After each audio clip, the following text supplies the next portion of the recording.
You are listening to the Savage FINcast, episode 122. Mako finally got a fin. Chicago.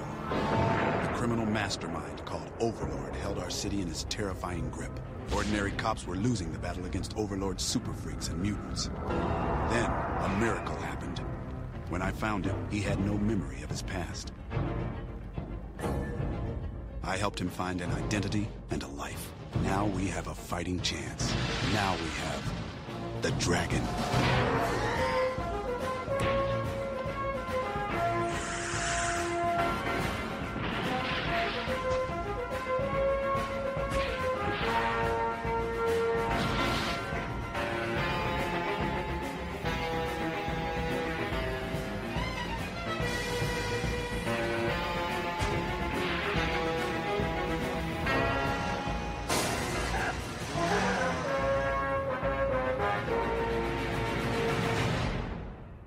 This is the Savage FINcast, the show that briefly considered reciting the lyrics to Weird Al Yankovic's 1999's classic song Albuquerque in its entirety, but ultimately didn't have the balls to dedicate 15 whole minutes to an extended intro gag. We agree, we are cowards. My name is Jim Purcell. I'm Craig Olson. I'm Raven Perez. Welcome to another episode of the Savage FINcast, the internet's only Erik Larsen Savage Dragon dedicated podcast. We are here again to finally talk about a brand new issue of Savage Dragon. It has been a minute, but Savage Dragon's my favorite annual. Savage Dragon annual. Anal? What? That too. Savage Dragon is my favorite anal. Yep. It's the fin. Getting into it early this time. Yeah, those kind of jokes that come up from behind. But we got a lot to talk about since it's been so long. So we're gonna roll right into our news segments. Right. To start off, some sad news to report. Jason Pearson passed away back in December. He's primarily known among us Savage Dragon guys for drawing and writing, I think, the Savage Dragon Blood and Guts miniseries, which we will eventually cover on the Savage FINcast Retro. His creator-owned work, Body Bags, he is well known for. He was born August 29th, 1970, and passed away December 19th, 2022. I personally haven't read his Body Bags, but I am mostly familiar with his work drawing the Legion of Superheroes in the 90s. He kind of became the regular artist after Keith Giffen moved on from that title. I always was a big fan of that particular era's, the art in that era. But I never did get around to reading any of his Body Bags work, unfortunately. I will say that Body Bags is worth any Finhead's time. I haven't read a ton of it. I've only gotten a few random issues that I've pulled out of back issue bins because when it was coming out regularly and new and stuff, I just wasn't in comic shops. But every single issue that I've gotten has been an absolute treasure. The art is fantastic and frenetic. It's still fresh. It's insane how fresh it still is. It's worth stating that Body Bags established a father-daughter archetype that was echoed in Tim Seeley's Hack and Slash. He even said so on Twitter himself. Mark Miller also kind of, ran with it in Kick-Ass with Hit Girl and Big Daddy. So, kind of an influential work for creator-owned comics. Body Bags kind of left a mark. Yeah, such a cool design, too, the clown face character. Yes. With the big smiley face. Even Panda. Like the daughter, Panda Delgado, like it's just like iconic, her little cheerleader outfit. Like it's just cool, man. Yeah. Their big huge car, Alex's car in Savage Dragon. Jason was the one who drew that. Yep. And so, anytime you see that cool huge flames, like that came from Body Bags. So, yeah, man. It's It's crazy. He's young too. I mean, very. I want to say it's like just a shame. 48 or 49. Yeah, too young. Yeah, but I think there's a lot of Savage Dragon fans out there. I'd probably name Blood and Guts as one of their favorite minis, and that stuck in my head when it came out of like, oh, this is, it was always kind of I always looked off when Erik didn't draw like Dragon, but I think Pearson did a really good job. Like he got the proportions, he made Alex look really cool. It was a killer looking book, and I didn't realize that he wrote that until you just said that, Jim. Like I was like, don't quote me on that. I think no, I looked it up, and he did. He did. Okay, he wrote it too, which is pretty cool. Well, he wrote Body Bags too, so I mean, he had chops. Yeah, absolutely.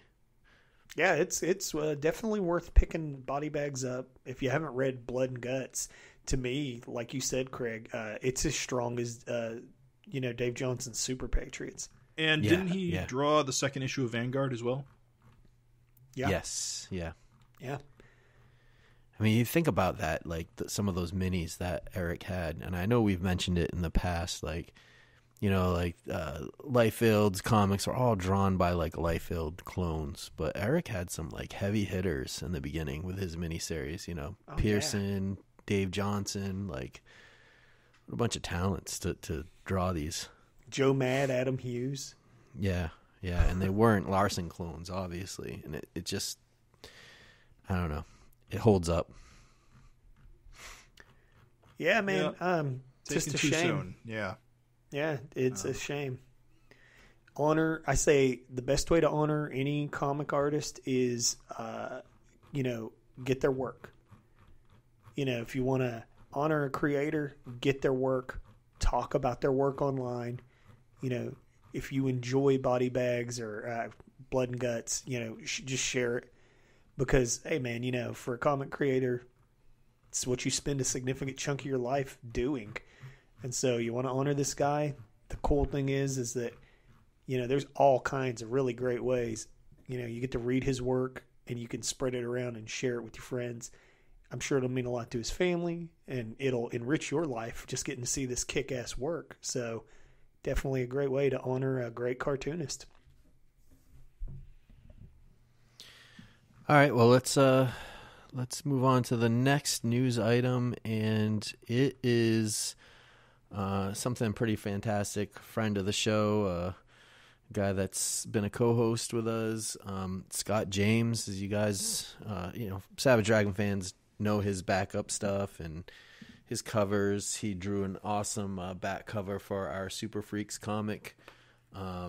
We love his stuff, and he is apparently going to be getting a variant cover for Savage Dragon in the future. I think it's coming up soon, but I don't think we know the issue yet. He shared the image on the Erik Larsen Savage Dragon fan group on Facebook, which is pretty cool, and it's actually kind of I guess it kind of comes out of this new issue that we're going to be talking about today. What I'm talking about is the cover. For 263 today, we're talking about a beach scene. I don't want to give too much away before we review it, but Scott's cover is a beach scene that is pretty freaking cool. Yeah, he did a fantastic job, and the cool thing is that he shared process shots of like the different approaches that he considered, and man, they're all fantastic. Like, I was telling these guys before the show, but Scott's always been a fantastic artist. Love Juice Man. He worked with Nikos on that. Love his Savage Dragon backups. But Scott's really been, I don't know, turning up the juice here lately. I feel like he's kind of trying to push himself to a new place artistically, because everything he's been doing lately has been sort of, making me stop my scroll, in my stopping my tracks and check it out and be like, whoa, what the hell? So, kudos to you, Scott. It really meshes well with Erik's style. It's gonna be a great cover. I don't know. I guess, should we explain it a little bit, or? Yeah, go for it. It's we'll see it. You'll see it in 263, listener, if you don't have it yet. But there's a whole scene with the Dragon family out at the beach.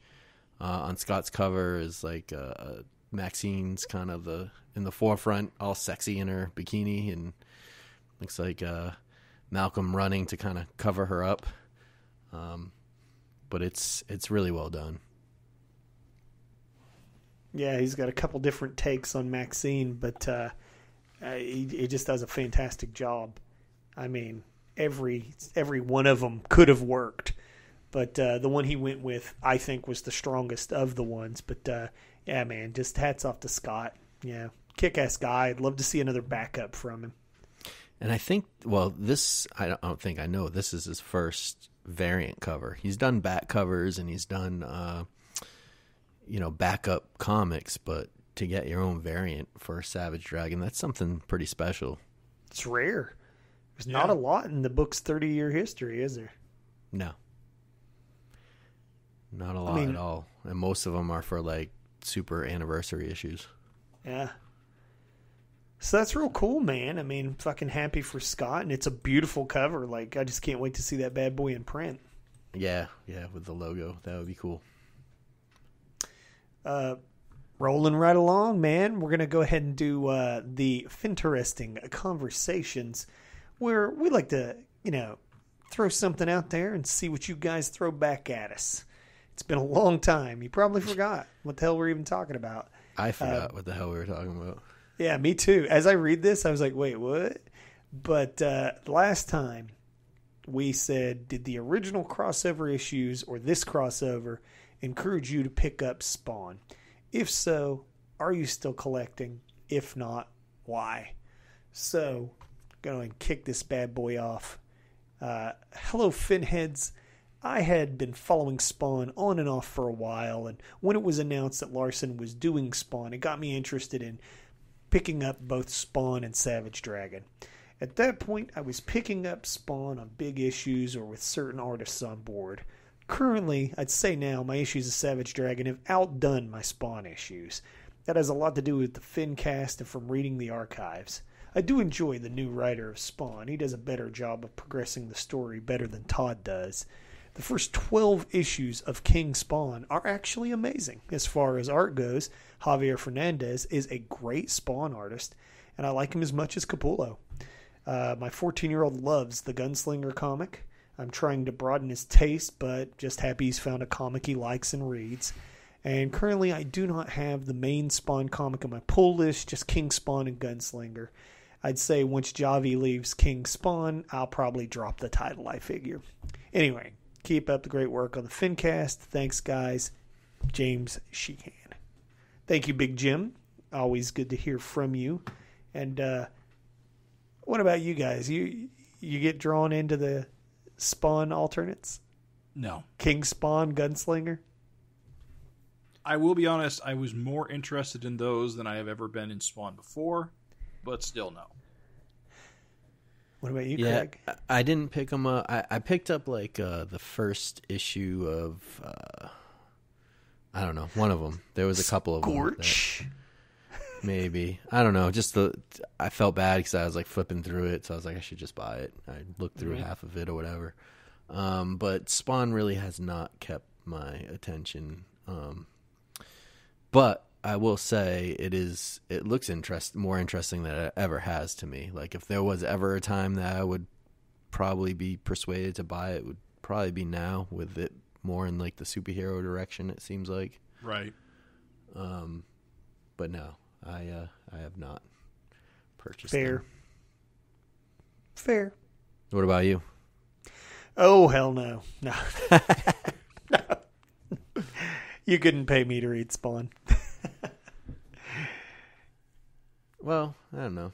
I mean, yeah, I guess it's just cool that it's still, I know, we have our biases against Todd, but it is cool that it's still coming out. I don't even have a bias against Todd. I just don't care about Spawn.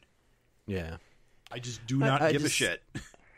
The one thing is I do wish that some of what Todd does would rub off on Erik in certain aspects, like how cool would it be if Dragon had more interest drummed up in spin-off, books and stuff like that, like back in the heyday. And it's like, you got to give Todd some credit that he's able to, keep his character and his book kind of interesting to the masses, Oh, absolutely. Listen, like McFarlane as a salesman, nobody can touch him. I mean, he is the inheritor to the funky Flashman crown. I mean, I guess you just can't have it both ways. You can't have a creator-owned book that's just drawn by a favorite creator for, ever, and it still be like super interesting to everyone else in the world, like you either have it the Spawn way, where you have different writers and artists that continually kind of shift and bring in new people, or you get to have your favorite artist, or in my case, artist, draw every consecutive issue and just deal with a smaller audience. I tell you what it is. Spin-offs. I mean, here's what it is that, like, if you are the dude making the comic, you don't really have a lot of time to go out there and play hype man and be a face. Right. So, like, every Sunday, Spawn, Todd's out there working the social media, Sexy Spawn Sunday, look at this, we got a lot of cool stuff coming. He's a hype man. I mean, like I said, he's Funky Flashman Jr. Like, he knew Stan Lee, so he's, like, just doing that Stan Lee thing for Spawn. And the difference is that, Erik's got pages to make. he's not making TikToks of himself. It's also huge when you can bring in a new artist and, someone's sick of the direction or wants something new. You know what I mean? It's a lot different. People get, bored of having the same art. The general public saying, whenever you can pull in a new team or reboot a number one or whatever, a mini series. I mean, let's face it, like things like King Spawn and stuff is basically like having Spawn reboot at number one, Yeah, I guess. It's hard for me because I just read that Spawn versus Batman, and it was just so terrible. And it's just so hard for me to... I read somewhere there's a reason why it was so bad, but I can't remember the specifics. I feel like your review... No, I think it was drawn before it was even, like, plotted. Oh, Jesus. So Capullo drew it, and then Todd tried to do the Marvel method where he wrote, and it just didn't work. Right. I was going to pick it up, and your review just totally made me lose interest. I didn't even touch it, so I can't talk or judge it because I haven't read it, but based on your review, I'm not going to spend the money. It's not worth it. I mean, honest to God, it's beautiful. It's just Todd's writing is horrendous. It's fucking psychotic. The first one sucked too, honestly. yes, it did. So if you're telling me this one, I don't have any expectation, and I trust your opinion. So, oh well. How about we move on to the next letter? Move it along.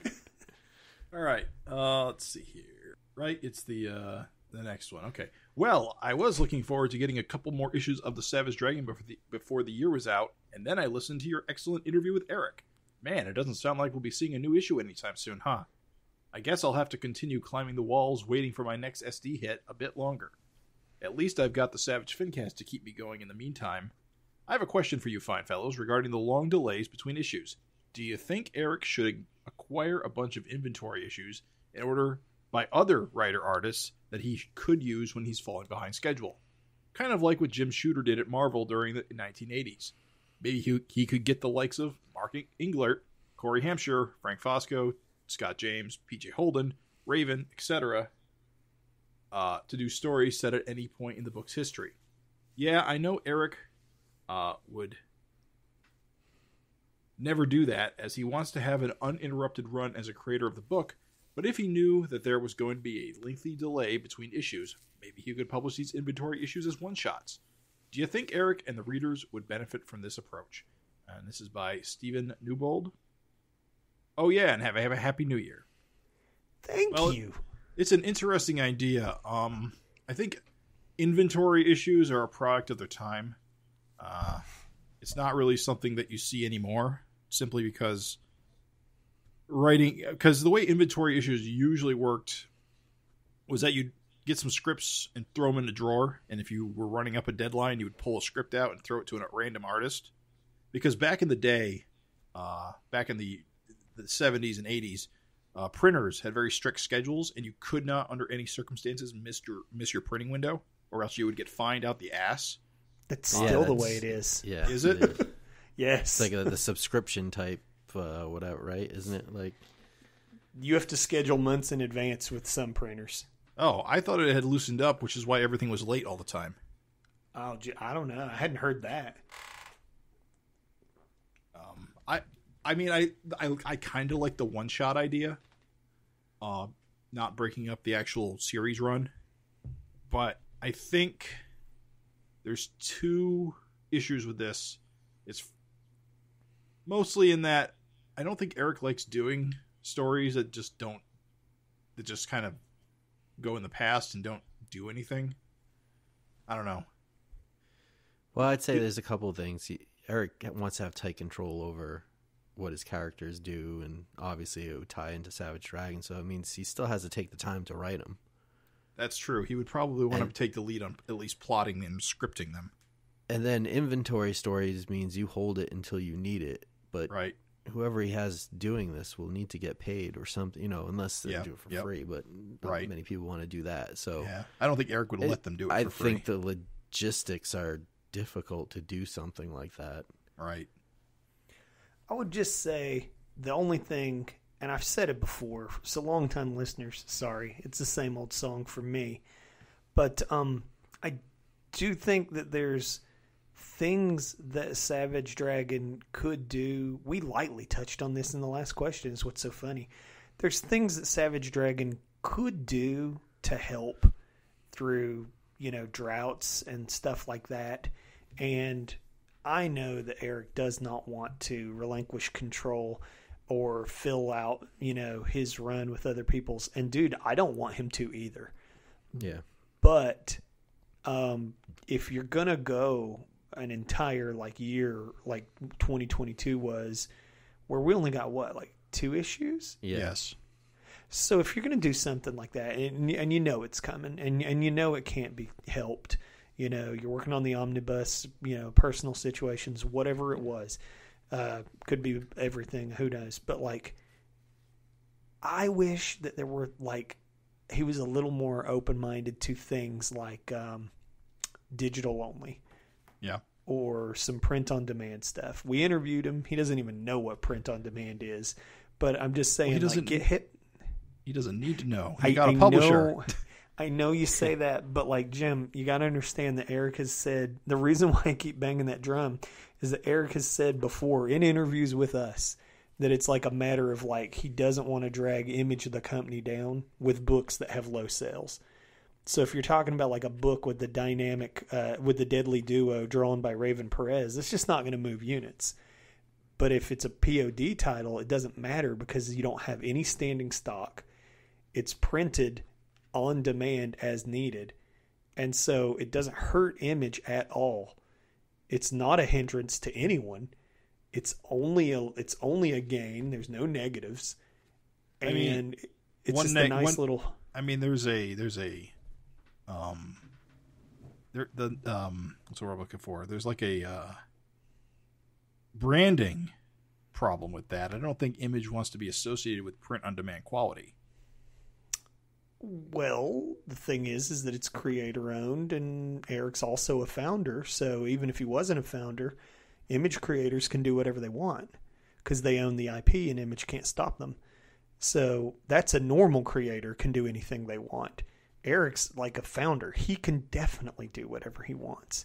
So I'm saying, when you're only going to have 2 issues out, a digital only, Deadly Duo one shot from Scott James would just be fantastic to fill the void.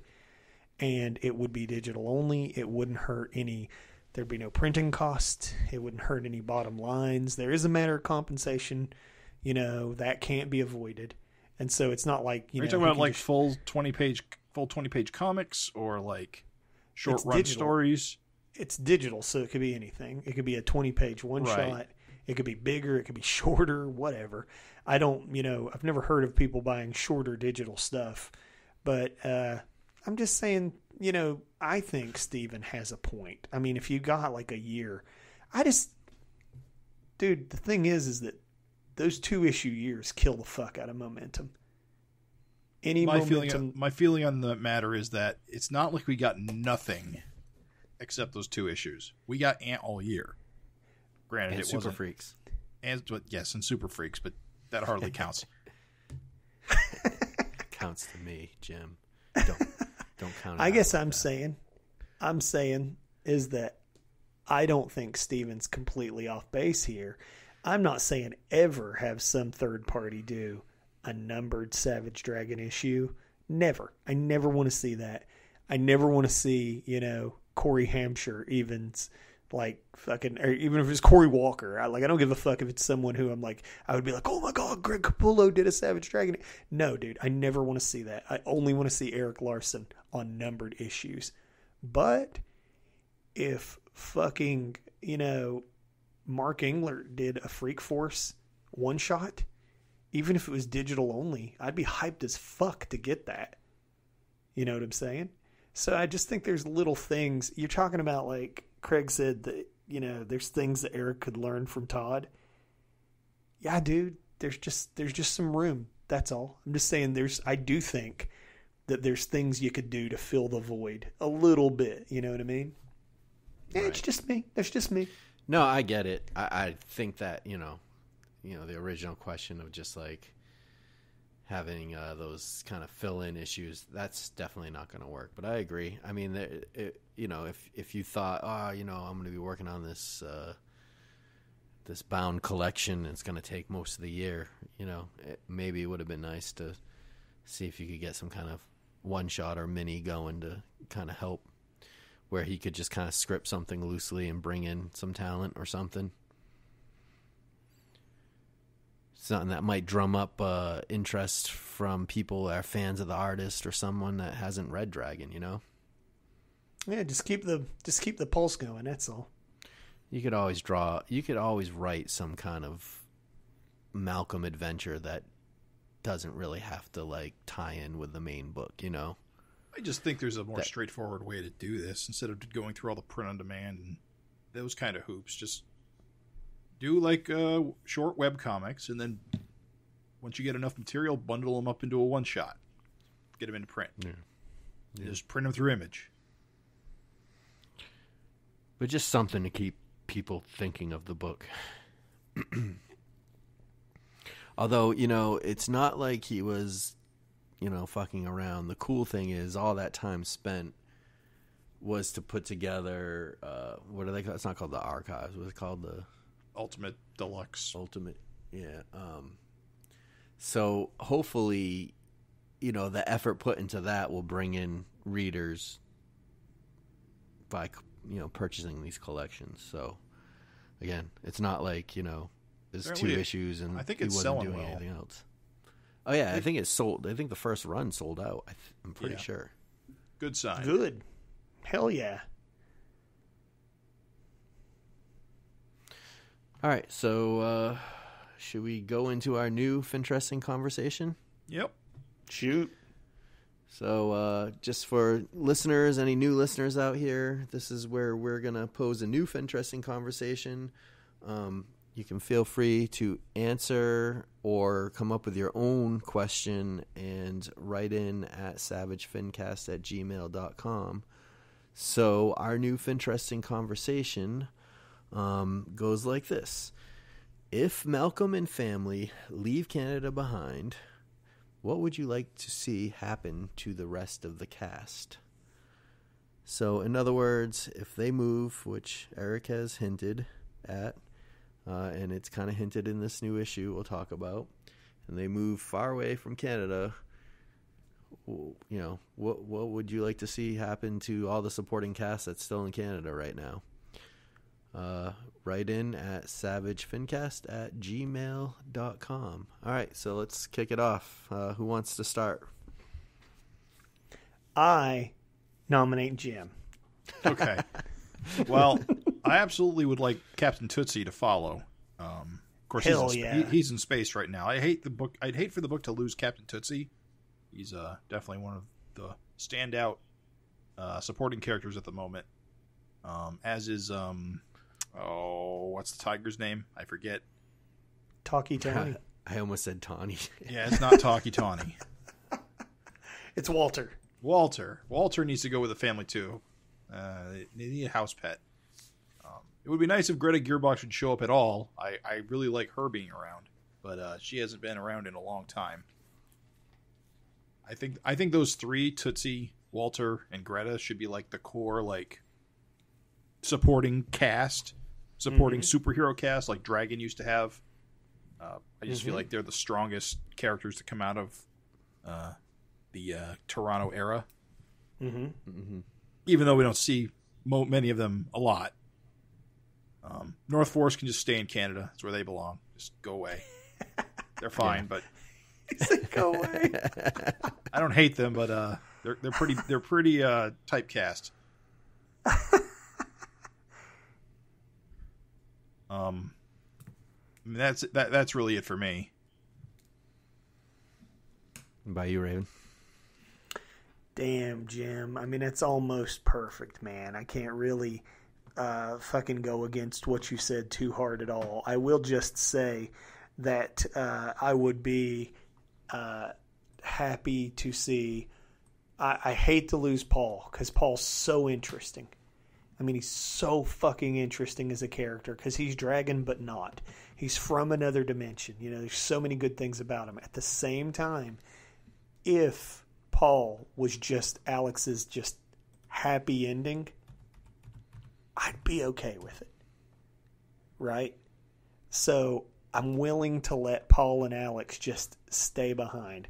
North Force, love them.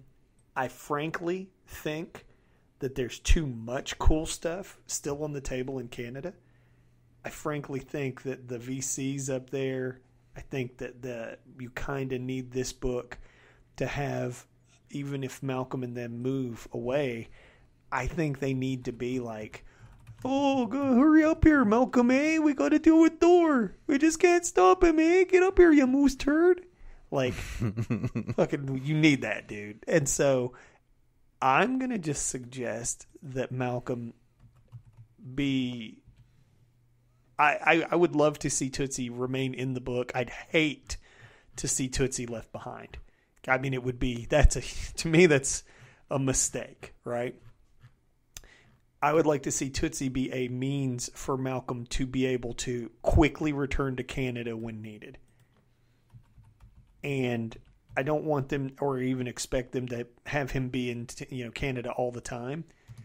But like, I would still love to see North Force pop up from time to time. I would still love to see, I think they're cool. And so I would still like to see that approach where, yes, you have characters that move along with Malcolm. Thunderhead, and Maxine's mom, they can just stay in Canada. That can just be their happy ending. He just stays in Canada and they just have a good life. I'm okay with them sort of disappearing out of the book, right? But, I got to see Tootsie come along. And frankly, I would love to see Tootsie be a means to get Malcolm back up to Canada to do some North Force stuff. Greg, what's up? Well, I want to have my cake and eat it too.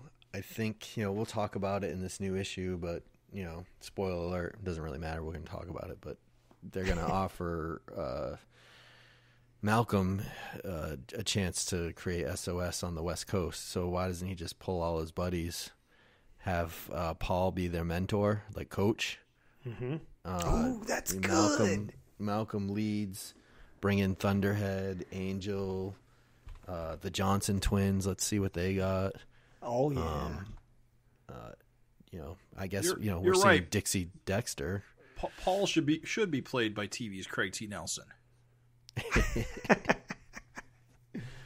But yeah, I think it's a perfect opportunity to perfectly explain why everyone's moving, because he's handpicking his own team of of course, who are you going to pick on your team? People that your friends, you know what I mean? Guys that you can trust. So I think there's a way to get most of the main cast, get Thunderhead all ripped again, enough with this lame-o Mr. Rogers look. I want, super buff Thunderhead. Mr. Rogers. And maybe pull in guys like some experienced guys like Powerhouse or something, Well, there's one obvious choice, and that is the hero that is already there, that the Bay Guardian. Yeah. Oh yeah, the that'd be Bay cool Guardian. too. Jeez. He's just comes with a package deal. Like, you want to start this team, you got to have the local hero on it too. Sorry, people like him. Yeah, that would be man, that's a kinda funny. good one. Get the Bay Guardian to be kind of like this conceited dude or something, and get that whole like him and Malcolm having like butting heads or something. Oh, you know it's gonna happen. What about Walden Wang? Nobody mentioned him. I mean, he's like Malcolm's like manager for his reality TV show. Malcolm was in the fights, the pay-per-view fights that we I can saw have for him come one over issue. and document Malcolm on the team. I like the way you think. I like the way you have pretty seamlessly lifted everyone from Canada. We'll see. We'll see how it goes. Cool. Well, listeners, be sure to send in your thoughts, it's always fun speculating. Of course, none of us knows what the fuck's on the horizon, but yeah, be sure to hit us up. That was savagefincast@gmail.com, right? That's right. Hell yeah, dudes. You know what? Can I say something? I feel like it's been a long time since I've eaten. I'm fucking hungry. Yeah, dude. I mean, it feels like it's been like a year since I had meat and potatoes. Yeah. It's definitely been way, way too long, and I need some of that meat and potatoes on my plate right now. Garçon. Meat and potatoes. Three orders of meat and potatoes. Yes. Oh, and also whatever my friends want. Well, Maybe friends. some shark fin soup. Shall we dive right in? Let's do this. Guys, right off the bat. Goddamn, what an issue. A lot going on this issue. Yes. Return to form. Let's talk about covers. Okay. You guys want to talk about cover? There was a bit of a surprise. Of course, we saw Mako yelling into Malcolm's face. But we got a little bit of a twist, a little bit of a shock. We got a little Philadelphia twist here. With a variant cover. Yep. What's the artist's name? From Jason Philadelphia? Sean Alexander. Yeah, Jason Sean Alexander. Well, as you guys know, Erik did a cover for Philadelphia. So this is just a little quid pro quo. But, yeah, man. Fucking Jason knocked this cover out of the fucking park. I mean, holy shit, what a great cover. Although, how many toes does Malcolm have? I guess he does have 2. It's only Amy who has 5 toes, right? Right. Right, yeah. Yeah, that was a little weird. The fin's a little wonky, but it's a good cover. Is that supposed to be fantastic Thing that he's punching? That is Rock guy. absolutely Ben Grimm. Listen, when I did the 30th anniversary reread, I had no idea how many times Ben Grimm shows up in Savage. Oh, his little like arms or something. Yeah, you see his arm all the time. He got arrested. Joey Finkelberry killed him. Yeah. But on top of that, there's a lot of Thing, like, sort of parallels. Like, fucking Rock is a Thing character. Yeah. Yeah. Who else? He looked way more like Thing when he was, his first appearance is like that poster pullout in the miniseries. Mm-hmm. And he looks like he's got all the rocks, like kind of like Thing. There's the Frank Fosco backup where he gets the like thin layer of rocks beaten off of him, and he looks like the Thing underneath. He's like gray underneath. It's awesome. I mean, having Malcolm just punch the shit out of the Thing on this cover, it's fantastic. It's good. Makes me want to read Philadelphia. Goddamn.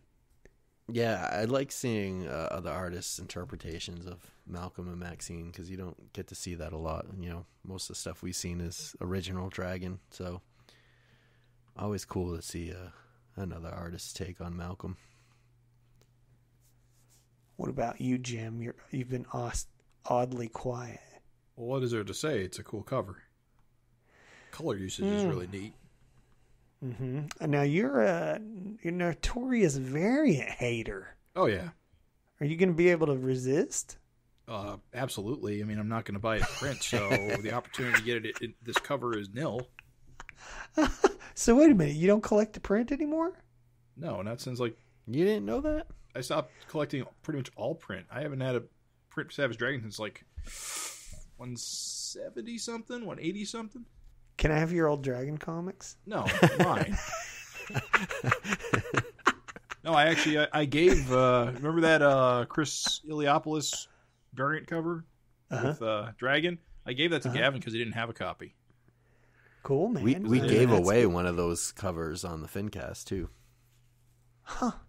Not Iliopoulos, the other one, Chris G cover. Giarusso. Chris G. That's who I was thinking of. Yes.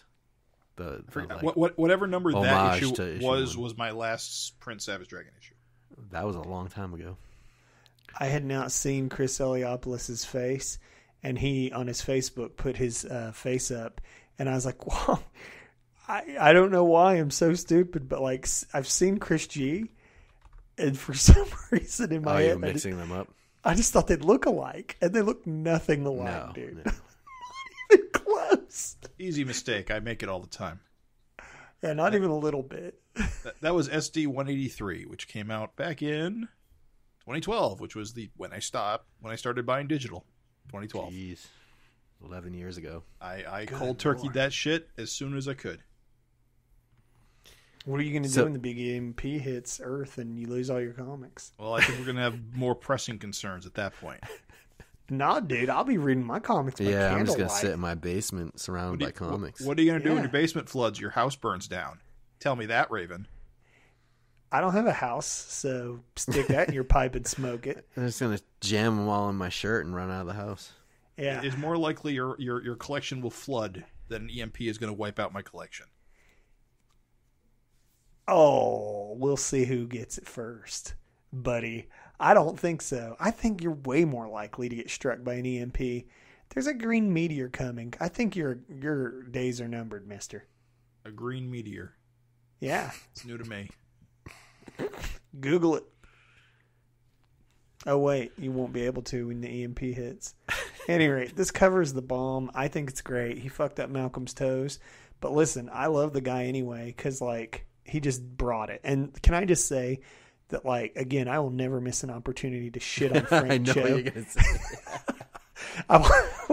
I will never miss an opportunity to shit on Frank Cho. God damn it. He had a cover for fucking $250 and he fucking died. He phoned it in as hard as he could. Well, Liefeld's was not. Liefeld's was shitty. Yeah. It's like, I would much rather get a lesser known artist like this guy. Yes. Well, I'm not sure. Maybe he is really well known. I don't really know. But this is Head and Shoulders a way better cover than any of those, like, besides Walt Simonson. Yeah, Simonson was the only guy who really, truly brought it was the same thing when McFarlane did the cover. What was that for? Like 220, 225 or something? I don't know what it was. Like, do you remember the McFarlane cover? Yeah, it was phoned in. All those guys. Phoned in as hell. And the thing is this is, we're joking about the toes. If anybody's listening and thinking we're serious, man, we don't give a shit. This cover's so awesome. Who cares about the toes? Look at that arm. Who cares about the toes when his arm is that awesome? When Maxine is that cool and on brand. Like, just got it. The poses are so dynamic and action-packed. And there's just, it smacks of effort.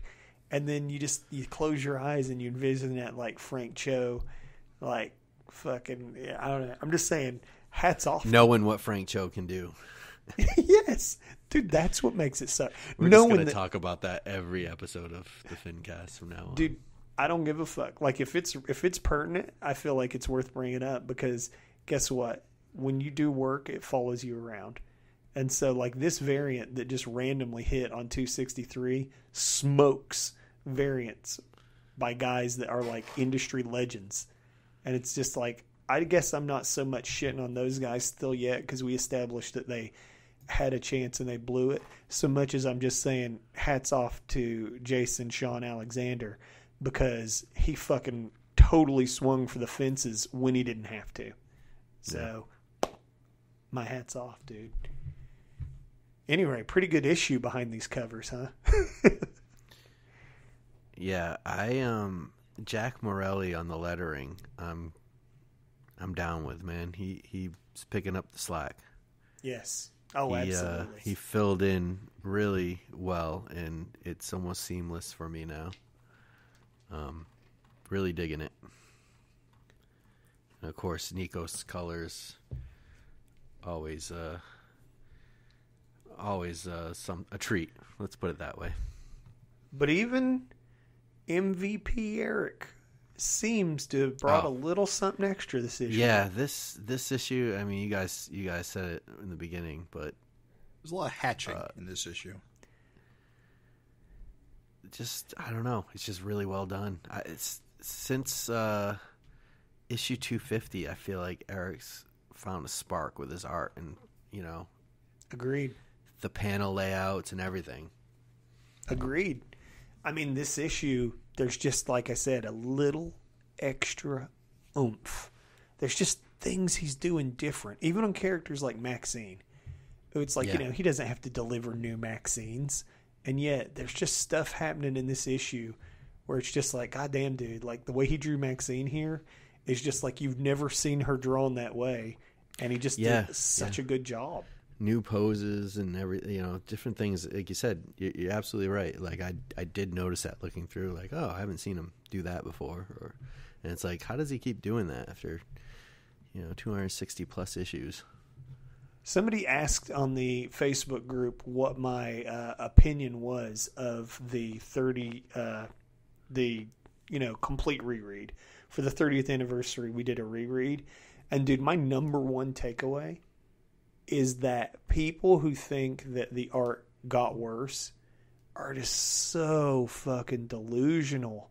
Dude, he just got better by leaps and bounds.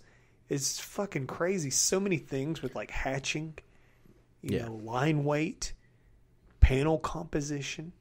It looks like some things are referenced, whereas before there was very minimal of that. It's just, I don't know. It's just people equate overly detailed hatching and everything with good art, and it's not true. No. I mean, it can look good and cool in cases, but even this panel, though, we were talking about hatching for 2 seconds. Even this panel where Billy is dropping down the ladder into the alley, every brick has a different hatching. That's what I'm talking about. And it looks so good. Yeah. I guess what I'm saying hatching is on characters usually. No, it's texturing. No, I'm saying when I'm talking about hatching and overly, hatching and putting rendering on, that's what people mistake for good art. Well, I'm talking about the backgrounds, because if you look on the second page, you see all the hatchings in the background, which and that drives the foreground characters forward. Right. It looks great. I agree. Yeah, it looks really, even in the first page where Malcolm and Maxine are just chilling in the apartment, there's just those big chunky hatching. Yeah, and it just looks so good, dude. The shadow on the cushion behind Maxine. Yeah. Speaking of the couch, Malcolm's really big. Is this a love seat? It looks that way. Oh, there's a division in the cushions. Can you see next to his pinky finger? Right, yeah, I see that. But is that it's two like or a three two. Cushions? Yeah, it's a tour. Tour? It's a double cushion. He's on like a couch. It's a tour. Can I take a tour of Alcatraz? Yeah, dude. I think it's a couch. But like again, you were talking, Craig, about like fucking Nikos just blowing it like out of the water. Even on this first page, man, just look at the texture, the paintbrush texture on the couch. And then go down to the wood. Look at the wood grain. What a fucking feast.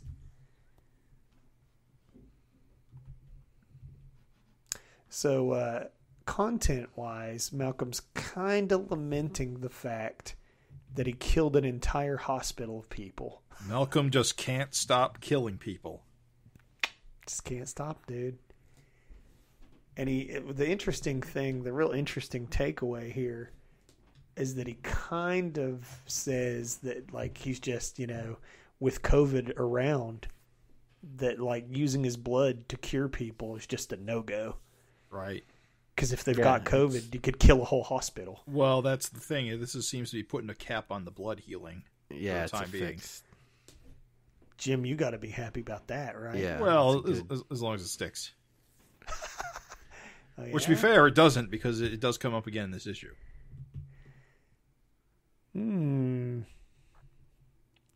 I think it's a way to sort of put the kibosh on blood healing.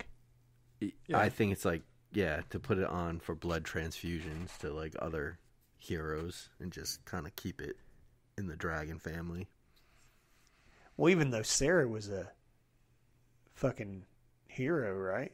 Didn't she fucking get blown up like fucking crazy? No. Oh, wait, she never even got the blood. Never mind.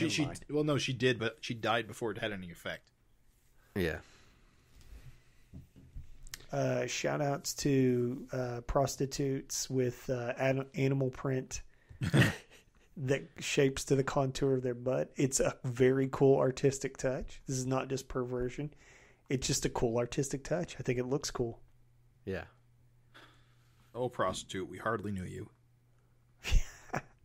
She got the old SNL land shark. I love you see Mako's hand come out of the shadows. Yeah. It's great. It's good, dude. It's good to see Billy. Mako is here. It's a nice little touch that, like, even though she's like a streetwalker, a lady of the night, she sees this kid out in the streets and she's like, dude, go home. Like, get out of here. You got to go home, be safe, go home to your mom. So it's kind of like, it's a nice little. I don't know. I didn't really get the impression that she was being nice. I think she just didn't want him around scaring people away. Well, she says it's not safe out here. Yeah, she's just saying it in a shitty way. Just go home, you little freak. There's no place for a little kid. Not even one as weird looking as you. I mean, guys, she's had a hard life. Yeah. She got told to put her red light on, so. And then she got fucking decapitated. She gets runched. Dude, we're talking about like the Nikos Erik combo. That big, chunky. Ooh, I'll tell you who that puts me in mind of. Dave Johnson started doing that too. What's that? That big, chunky hatching. Yeah. Where you can like see the strokes. Yeah, it's cool. I'm not saying that's where he got it, but I am saying I thought I'd seen something like that before. It's cool. Pretty wild looking. I mean, look at like the runch panel, and look at like Mako's like fist. Yeah. Like the shadow under it. It's pretty wild. Like how like the I don't know. I wouldn't even know where to begin to do something like that. It looks like it wouldn't work, but I would love to see these inks like in black and white. It must look amazing. Oh, I'm sure this page is like a fucking feast for the eyes, man. Yeah, and he even sort of continues it like onto the dock and into the wave. Like, it's when I say things are a little different this issue, like I look at that cop's face.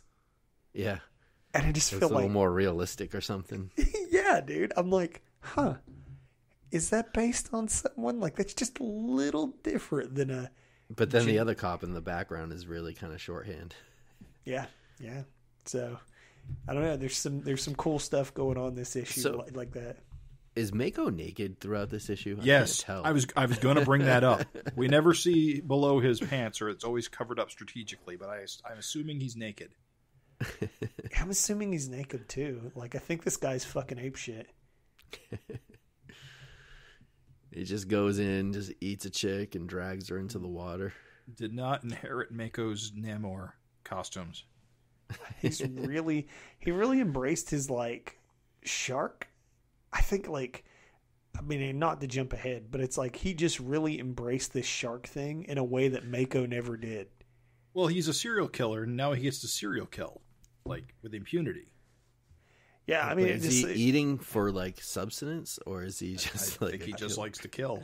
I think he just likes to kill. That's how I read it. Like he just likes to murder. This color is great on this page, though. Again, like the sea and everything, like the spray coming off the sea, then the panel on the bottom is like just make it red and it pops. Or even the blood effect coming off of the runch. Just all that, like the blood on her leg and the blood like just spattering all. Oh, it's so good, dude. Fantastic use of negative space on the big Mako panel. Yeah. Well, he does these sorts of things with the stacked panels and the negative space panel. In fact, he does another one on the very next page. Love this angel pose. Yeah, I love the chunky inks. So good. And she's got like pseudo big mouth angel going on. She does. Yeah. She's channeling her Calvin and Hobbes phase. It's awesome. It's cool though, because you can just hear her kind of like talking loud on the phone. You know what I mean? Just like super like excitable or something. And, it wasn't even my blood. But she feels culpable, just as Malcolm does. Yeah, it's funny that Malcolm's like, I don't know. If I don't show up, people will get pissed and blame me even more. Not to mention call me a pussy. Malcolm, shouldn't you be above that sort of thing? I guess not, dude. Yeah. Little insecure there, Malcolm. Still immature. I just want to say I think it's funny. I saw someone on Twitter complaining that none of their characters in comics use cell phones. Huh. And then we get this issue, and I was like, oh yeah. I feel totally, like phones are in Savage Dragon a lot, actually. It's got to be a super convenient plot that you can have two characters talking and not even be near each other. Yeah. Well, yeah, exactly. Yeah. Cell phones have changed the game. Yeah. I gotta say, I love when Erik draws like the soles of sneakers. I don't know. It just looks cool. Yeah, there's attention to detail there. What I really love on this page is Malcolm taking the piss out of the concept of going on patrol. Yeah. Because he's standing on a rooftop trying to find Mako, and this is a really dumb idea. Can't see a damn thing. And the problem here, Malcolm, is you're not super leaping all over the place. You gotta jump around a bit, get some height. Yeah, you got to super leap. That's how it always works in other comics. They're just swinging around aimlessly, and oops, it works, right? Yeah, I do think it's funny. It kind of shits on the trope of going on patrol. You use your dragon sense. You use your telescopic vision.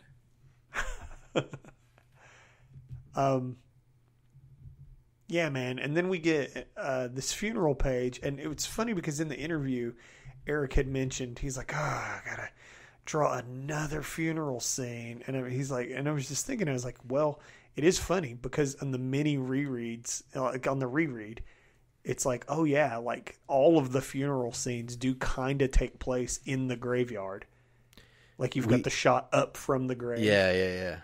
Like the iconic dragon shot up from the grave. And so when I flip this page and it's like in the church, I was like, oh yeah, that's all pretty right. cool.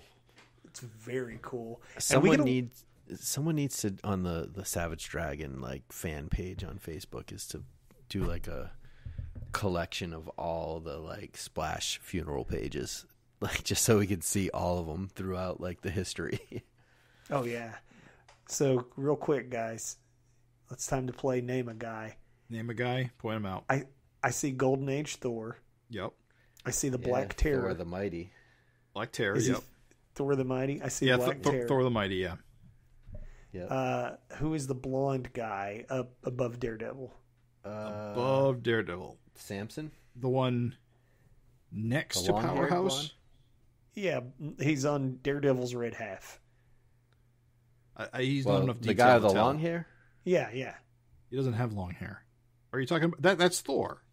No, that's young. No, that's Samson. Yeah, it's Samson. All right, who's the patriotic fellow on Daredevil's blue half? I actually don't know, but I think we've seen him before. That is Captain Freedom. Captain Freedom. All right, then who's the Uncle Sam looking guy? It's Uncle Sam. He's Uncle Sam is public domain. I should have known. Is that Spider-Man next to Youngblood? It's his shoulder, sure. Where is that? Oh yeah. Colored blue. Who is the? I think that's Is it Phantom Lady above Youngblood? Yes. Yep. Who is the guy above Thor the Mighty's helmet? He's got sort of like black bolts on his head. Is that Thunderhead? I'm not sure. Wait, where's Thor the Mighty? He's the one next to Uncle Sam, right? Yes. Next to Uncle Sam. Yeah. All right, you're talking about the far left character? No, not the guy with like the Robin Hood mask. Although, do you know who he is? Yeah, that's the Fighting Yank. Is that Fighting Yank? That's a tricorder hat. Okay. God, you're incredible. I knew you guys would know all these fucking guys. So, okay, who's the guy between? He's behind Fighting Yank and behind Thor the Mighty. He's like got the black bolts. I don't know that he's got the. Yeah, I don't know. Not enough that detail. Thunderhead looking guy, but I don't know. Is that Thunderhead? All right, so let's bring. You know what? Okay, so my I've zoomed in slightly with the pinch zoom. Now the quality on this isn't really good enough, but he does kind of have Thunderhead's lightning bolts on his head, so it could be Thunderhead. I think it's Thunderhead, but it's a little tough to see. Who is the fellow that is in front of Powerhouse, but behind? I'll be honest, I don't know. Is that like the Red Racer or what? I don't know. Oh, like the Wizard or whatever? No, it wouldn't be the Wizard, but I think you're on the right track, but I'm not sure. I think the other blonde guy is Shock Gibson. Shock Gibson. I don't know him. So what's sad is you guys are going to even have to help me up front. So I see the Johnson twins by Barbaric Shoulders. So the Johnson twins are there. Where are the Johnson twins? Next to Barbaric on the left, in front of Rock. No. You don't think so? Oh no, they're too young. I don't think the Johnson twins are here. That's Barbaric's kids. Yeah. Oh shit! Cody, Tiffany, and Hunter Running Bear. Yeah. Oh, there are 3. Damn good eye. So who are the blonde people behind Angel? I want to say Super Patriots kids. Oh right, yes. That makes more sense. I was going to say Phillips, but the no, new it's Liberty not and Justice. Yeah. All right. Okay, shit. So is the person by Dixie's wing anyone? The fellow with the fro? I think they might be an altar boy. Yeah. Just an altar collar. boy. Got a collar. Okay. Yep. And then who is at the grave on the opposite side of Dixie? I don't recognize them. The little kid and the woman with black hair by John Day? Oh, I just thought that was another altar boy or something, but I don't know.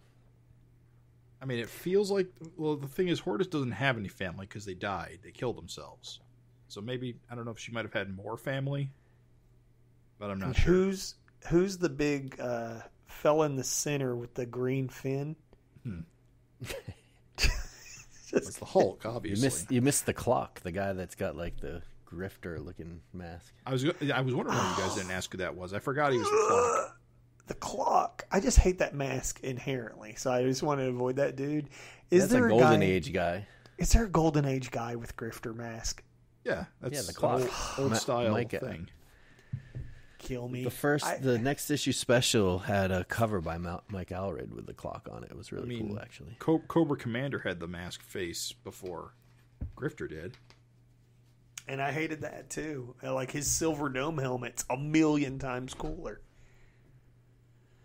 Gotta love Killcat doing his usual Killcat shit. Look, a new dart. Yeah. Third or fourth time's the charm, right, guy? Just keep trying. Just keep trying. And isn't this the second time he's tried to hit on a dart at a funeral? Probably. Yeah. I do believe so. Tell you, we haven't seen Dixie in forever. She looks kind of cool. She looks very cool, dude. Like I like her Beta Ray Bill mouth. Yeah, she's like full size. Got her Darkseid father in her. Yeah. We need to see more of her. Hell yeah, dude. You talk about additions to the cast. Get that bitch in Freak Force. Please, give me a competent Hortus. That's all I want. She's the daughter of an idiot and the daughter of a genius, so competent. It could go 50-50, you know? And then we get Jeremiah Youngblood. Where the hell did this guy come from? I think he's Did you notice? Well, he's a joke, but he's new. Did you notice there's no Super Tough? I mean, Super Tough was... So there's a few things I wrote a note about. Do you remember, I think it was... Oh, that's right. Super Tough is back. He's leading the SOS, I think. Last time we saw Super Tough, he was arresting Daredevil because he was like letting... Was it like Jennifer and Alex go into Dimension X? It was something with like President Trump, banishing like the aliens. Right. Mm-hmm. And he like put Daredevil under arrest for trying to free them or something. And then it was kind of left at that. I forget what issue that was. But yeah, he's kind of like all the Golden Age guys are SOS guys now. And so where's Super Tough? And Rock's in his SOS uniform. Yeah. So where the heck is Super Tough? Before we move on, behind Barbaric. Before we move on, I just want to say that I love that all of those Golden Age SOS guys finally showed up again. I was worried that was a thing we were just never going to see again. Oh, yeah, we saw him in like a backup, right? And it's kind of weird they're here, though. You don't really associate... Well, oh, wait a minute. They're tied to Battle Tank. Oh, wait. No, Battle Tank was never a SOS kit member. Wait a minute. I'm trying to think of a reason why they would be at Hortus' Super funeral. Patriot is in Freak Force. Right. Yeah. And I would assume that he's in good standing with the SOS. Yeah. So probably that's the connection. As well as I'm sure the SOS calls on Mighty Man. And I mean, she is a hero, so I guess maybe she has superhero cred that brings all the superheroes out. So I suppose there's that. yeah. Funeral for a friend, is that what you're saying? Yeah, exactly. Yeah, I mean, it's SOS paying their respects, I guess. Yeah. You notice who's not there? Fucking North Force. Well, they're in space. Oh. Probably. Yeah, I forget. Remind me what happened?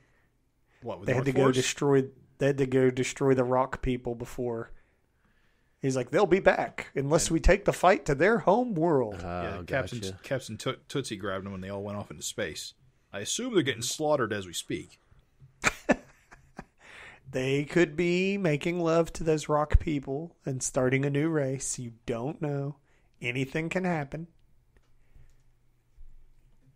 Jeremiah Youngblood, you said he's new. He has no but is he a pastiche on anything other than Liefeldisms? I think he's just Liefeldism's the man. I think he's a clever workaround that Erik and Liefeld can't use Youngblood anymore, so just make a character called Youngblood. How are you going to sue me now? He's like a Nick Fury Liefeld guy, I guess. Dum Duggan / Nick Fury / Cable. Yeah, he's got the cable eye. He's got the robot arm. He's got all the things. I think he looks cool. I like him. Cool enough, yeah. I do think he looks cool. The thing I want to point out is that when Liefeld was pitching his Youngblood, he gave them those Ys in circles, kind of like the X's in circles. Yeah. And Jeremiah Youngblood totally is rocking the Y in a circle on his belt buckle. He does have a Y on his belt buckle. I just think it's funny, He went all in on. We'll definitely see if we see more of this guy. I would assume. All right, this is a point to talk about this. So Jeremiah Youngblood invites Malcolm to head up a. This is huge. Yeah, it is a West Coast branch of the SOS. I'm going to start calling the SO West. And fucking Malcolm doesn't shut him down. He's like, yeah, man, maybe. But like, he doesn't just invite him to be on the team. He invites him to lead the team. And assemble his own team. Yeah. Be an ideal point man. I'm just like, dude, yes, Malcolm has needed. So let's talk about this for like 2 seconds. Malcolm has needed some more like arcs, some more like clearly defined like direction. Heading up his own team, his own SOS. Come on. Yeah. I mean, you think Erik would dedicate a whole page to this if he's not going to do it? It'd be kind of a weird kind of, I don't know. it just doesn't seem like it seems like he's got to do this to me. Oh, it's too cool. It's too cool not to. It'd be a weird like red herring, I guess, is what I was trying to say. Like to throw out something really cool and then not do it.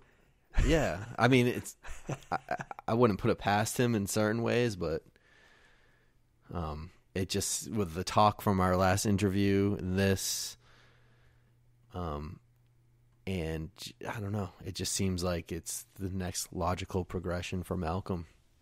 There's nothing for him in Canada anymore. Well, I mean, we almost saw him join, Freedom Force, North Force. Yeah. And I think Erik was kind of toying with that. Honestly, I felt like North Force, the characters are cool. I just felt like the names are so uninspired. Like, just name them after sports teams that I just was never, like, super on board. But Jeremiah Youngblood does it for you, huh? I think he's a cool looking character. What does it for me is him able to, like, find a reason to get the cast, like, all, like, out of Canada and a new location. Yeah, I'll be into it. I'm really excited. And the funny thing, too, is that, like, Erik lives in California. So instead of having to research a bunch of shit like he's been doing with Canada, he's going to be able to just, pull that shit out of his hat like nothing. Right. And, the vicious circle is kind of, I don't know. I could see this as like, all right, I'll move to California, but do me one last favor. I want all of SOS to come in and take out the vicious circle with me. Plus, like, they're I could on see the that. fucking ropes. They're on the fucking. They're on the ropes. Anyway. Their membership is way down, and don't forget, we see Samurai versus Malcolm on a future cover, so that final confrontation might be coming. I say wipe them all out. Let like one or two survive and go crawl away, and they can come back at some other point down the road. I mean, the thing about the Vicious Circle is they have a really, really, really good name. The Vicious Circle is a really good supervillain group name, and I'd hate to lose that. But yeah, they need to like assess their goals, I would say. You could always have some new upstarts. Restart it. Hey man, I mean, goddamn, the young Vicious Circle never did anything. Well, they went to jail. I mean, that was the kind of the storyline.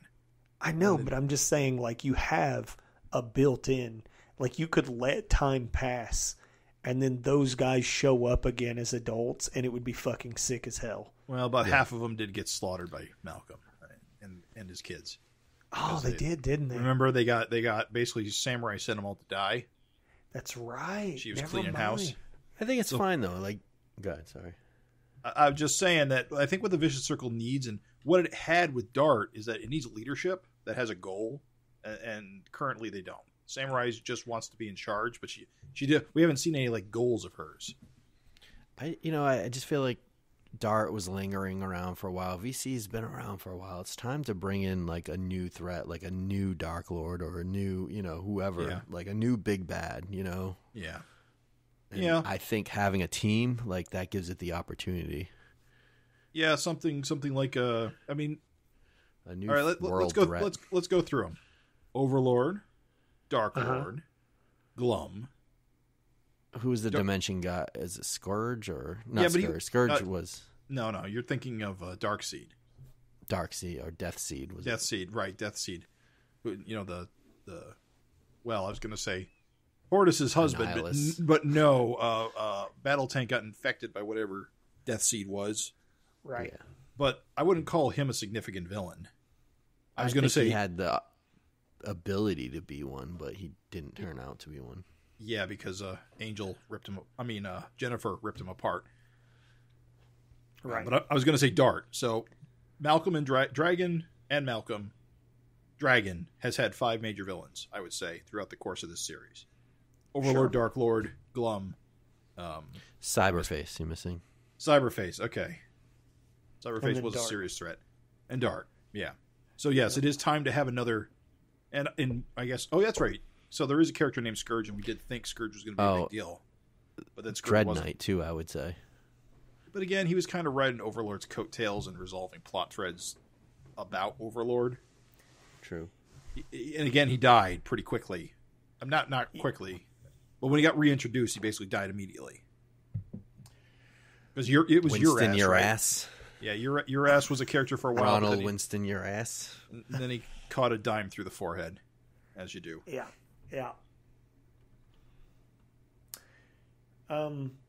Yeah, man. I think a new setup, new villains, new rogues gallery. Like, there's just tons of potential there. So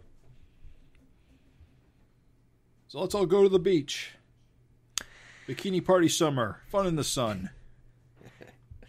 Yeah, man. Lots of fucking good stuff on this, like, beach sequence.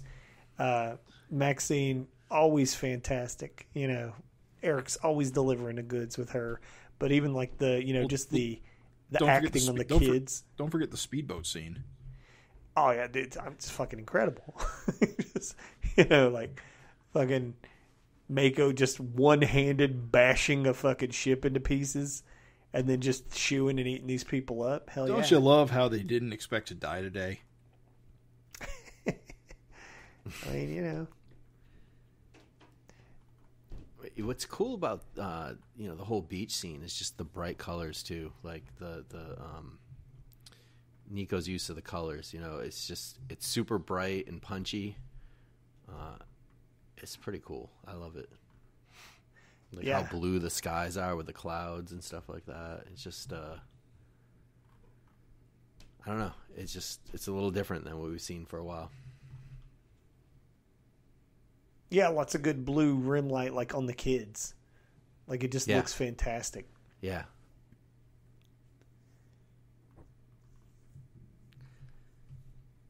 The shot of Maxine is fantastic. Oh, the full figure shot. Yeah, man.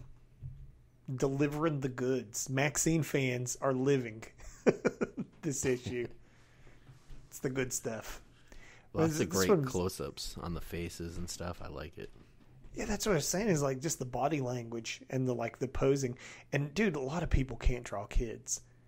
Like, a lot of people do really shitty jobs, and like their kids are like creepy little adults. Right. But every one of these kids looks normal. I mean, they look like how kids should look. Lots of great background characters, like really cartoony looking characters and stuff like that too. It's kind of neat. I guess not so much cartoony, but just lots of variety of different characters. Yeah, lots of good shorthand characters, Yeah.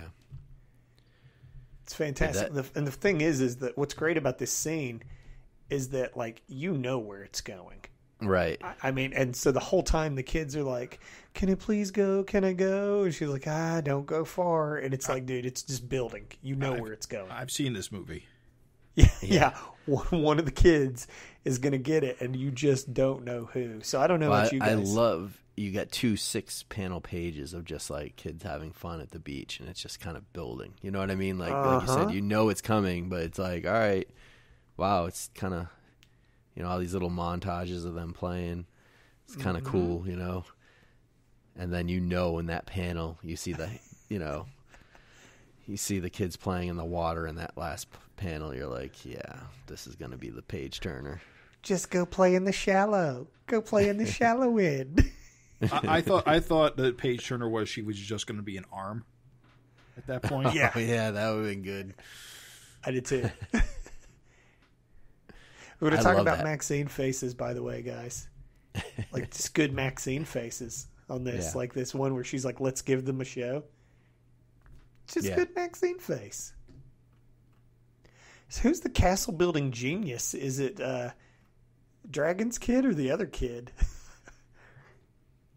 Like, look how good their sandcastle ends up.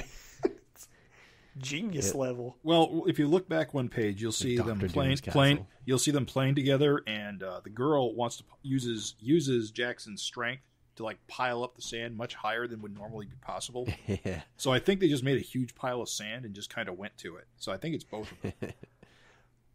Those kids are geniuses. That's all I'm saying. Yeah. One of them's like got future in architecture. Mini Latervia. Mm-hmm. That's what I was thinking. Yeah, dude, the tension's building. And I even thought when, like, is it Amy that's flinging the little kid? No, is it Maddie? That's Maddie. She just got an ankle. Yeah, this kid walks over to her to play, and she's like shaking him like a rattle. Yeah, and I just thought to myself, I was like, "Oh no, like what's gonna happen here?" Right? Yeah, and then we flip the page, and goddamn, what a double page spread, dude! The action on this is fucking awesome. Yeah, Mako looks great. Yeah, this pose that Amy's in is very familiar. It's a very like classic like Namor leaping pose, I think. Yeah, I might need to try to look around and see if I can find the exact one it reminds me. Yeah, I think you nailed it. It looks very Namor-ish. but dude, just the way the like water splashes are like breaking up the line work and stuff like that. It just looks so good, dude. Yeah, even like the colors on Mako like are amazing. Yeah, it's fucking awesome. This is just a good ass, like, the texture in the sky, like the yellow sky has texture, but then there's like water just bursting everywhere. Oh, it's so good. What's all like the hatching in the water, like below Mako's arm, like around the speech bubbles? Like, how do you do? Is that like a zipatone type thing, or is that like hand drawn? There's some zipatone going on, but it's also hand drawn. Like the really thin stuff. Cool. The really thin stuff is zipatone, but then the big long strokes that go it's so kinetic. Like you can just feel like Mako popping out of the water, like super quick. You know what I mean? Like it just pops out, boom, gotcha. Yeah, it's so good. And then Morelli's showing off his thing with the "Let Me Go" and then the "Let Me Go" in bigger red letters. Yeah, yeah, good, dude. Yeah, it really is.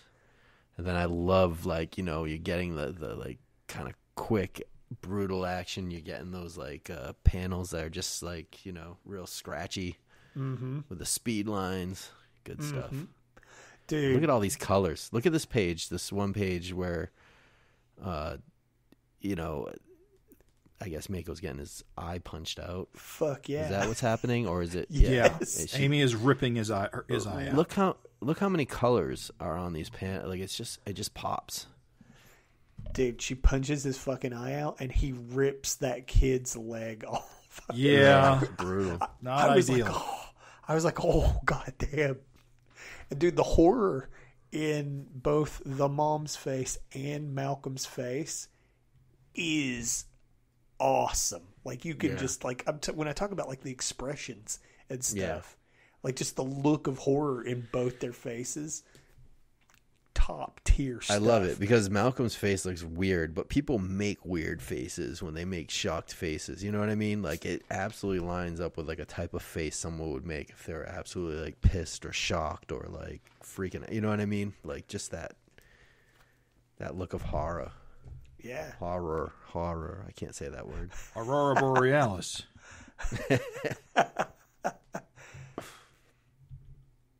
Yeah, it's awesome. It's awesome as shit. And yeah, you're right. The colors are just popping off the charts on these pages. It's so good. Green and reds and blues and yellows. Like, it just works.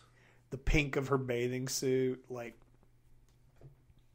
it's just good. It's fucking, this action sequence is incredible. Yeah. I love, like, just look at, so this next page where Malcolm's popping Mako in the head, and look what he's doing with his, like, hand, like the pose. He's got, like, a couple fingers out, a couple fingers bent in. Like, it's just kind of a cool, like, it looks like he just got punched, like, so hard. It just kind of, like, I don't know. It just did something. You know what I mean? Like, yeah, it's just not a normal fist or something. It's just like, I don't know. It's cool. You see the like, blood kind of flying off him. Like, his hand went limp a little. Like, he's like, oh, yeah. So, yeah, I'm pretty sure Amy doesn't get her arm bitten off. I'm pretty sure he yanks her so hard, her arm stays in his eyeball. I think you're right, because there's like a panel where you see her hand fly off afterwards.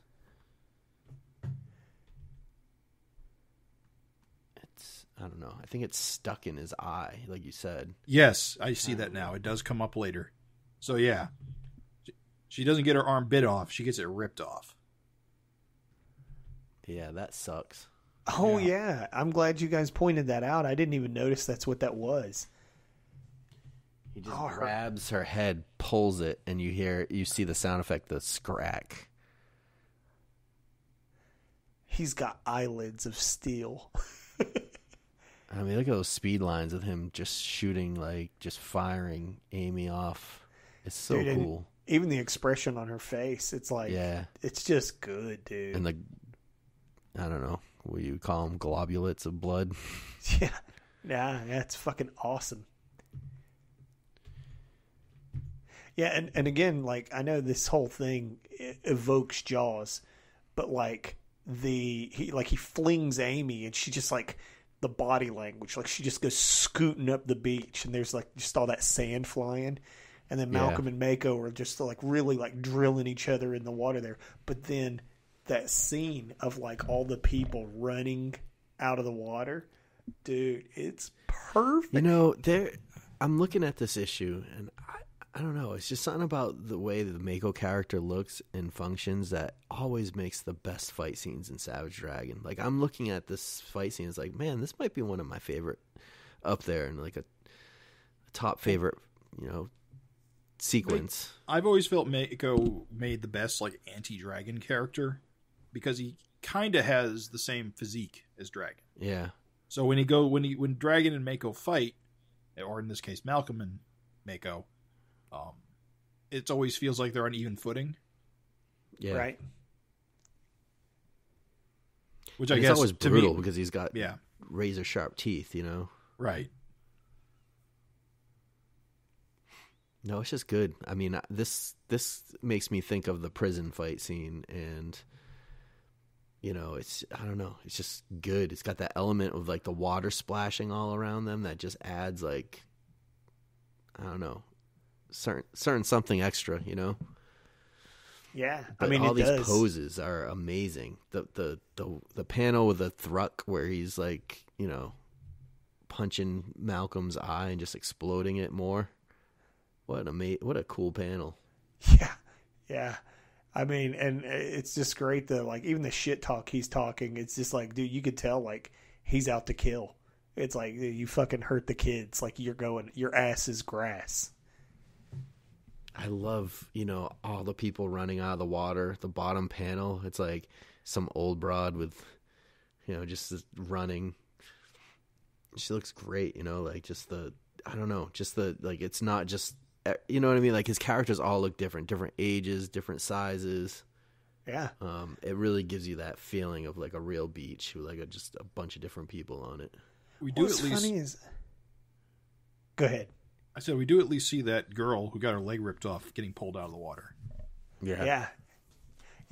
What's funny is even during the sequence of just like there's all this chaos, like you do get the like sequential storytelling of it's like, yeah, but that girl makes it out. Yeah. It's nuts, dude. Dude, the next page, the panel with like Mako tossing Malcolm. He's got like the two finger sticking out pose and like all those like hatch lines that are around. It looks so cool. Yeah. And then he throws Malcolm into a house. Just explodes the house. And Malcolm comes out of the house with a barefoot bathtub. The clawfoot. Yeah, the little clawfoot bathtub. Boing. It's so good. It's so good. That's the cool thing too about Mako. When you smash him, you can just show teeth flying everywhere. Yeah. It's good, dude. It's good as hell. EMTs, quick acting. You know, they're there. Yeah. They're on the scene. Man, John Day shows up like 3 times in this issue. So he's behind the girl getting pulled out of the water. He's at the funeral, and now you see him by the ambulance. That's not John Day. You sure? He's got too much hair to be John Day. You're right. But the one at the ambulance is John Day. Yeah, that looks like John Day. Yeah, so when that panel when Malcolm's electrocuting Mako, he electrocutes him so hard the hand flies out of his eye socket. That's awesome. I did not notice that, guys. That's fucking awesome as shit. But then It's Mako with the wrong fin. Dude, how cool is this? Dragon Mako. Yeah, I love the panel where it's that middle panel, while that negative black space is like in his mouth, kind of. Mm-hmm. So cool looking. TikTok, motherfucker. So good. So this happened because Amy had her whole arm in his eyeball and had it ripped off. So her blood and his blood in the eye mingled. Yes. Which is crazy, though, because how many times does, like, Dragon get into a fight with somebody or Malcolm and their blood's flying all over the place? I guess eating it doesn't work. I don't know. Like I said, this is one of those things why I don't really like the blood thing. Because there's too many questions it raises. Why doesn't this happen all the time? Well, at any rate, it is a pretty cool design. Now, baby. Noticeably, his eye has healed as a result of this. So the healing properties of the blood are in full effect. And he's stronger because, like, his punch against Malcolm, like even the one before it goes through his torso, is just like fucking noticeably more powerful, you know? Yeah. The blood flying, man, just gives it a whole new dimension, too. When he punches Malcolm on that page, the same page where he kind of punches through his gut, but that first panel where the blood just kind of flying out of Malcolm's mouth, I guess. Mm-hmm. It's so dynamic. It's cool. It's good shit, dude. Tyrone, huh? What's happening? He's just building his castle. It's like, Tyrone, how into that castle were you? Because I think Tyrone is just like in his own head all the time. I think he's like gonna be like a Reed Richards kind of smarty. I think that's why the castle was so good. I think he's a genius. I'm not joking. Like, I think that was meant to be like Tyrone's like a little showcasing his his abilities. Yeah, like he's like smart and artistic and like, you know, I think he's gonna be the genius kid. Dude, so when you see the Sput panel, where'd your mind go? Just Mako dying, right? Just Mako dying. You didn't think it was Jackson related? No, because I mean we know Mako's infected. Sput only means one thing. Mako kabloomed. Dude, this ending is hilarious. You got infected by blood. Dude, that Maxine so panel is so great. The close-up near the spot. Oh, yeah. Oh, it's so good, dude. There's so much good shit in this issue. Like, so many good Maxine really close-ups. So many incredible, like, the action is over the fucking top. It's two. This ending, chef's kiss. The last panel. So funny. This is dude, I totally forgot. Like in the whole fight scene, I just forgot Billy's ass was running around. What a funny payoff for them looking for Jackson. It's for fucking Billy to show up. I think we need to go back and talk about Jackson really quick. So sure. We go back to the beach scenes where the kids are playing in the 6 panel pages. We see Jackson chasing this blonde kid. And we see Jackson chasing this blonde kid under the pier. And at that point, Jackson disappears from the story. Right. So it raises a question. Who's this blonde kid? And where have they gone? I think Jackson may have been kidnapped.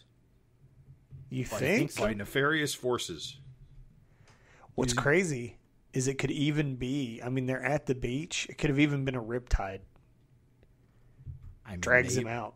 I mean, they are under the pier. I mean, I suppose that's possible, but I feel like Jackson would be strong enough to swim against a riptide. Not if he's trying to save the other kid.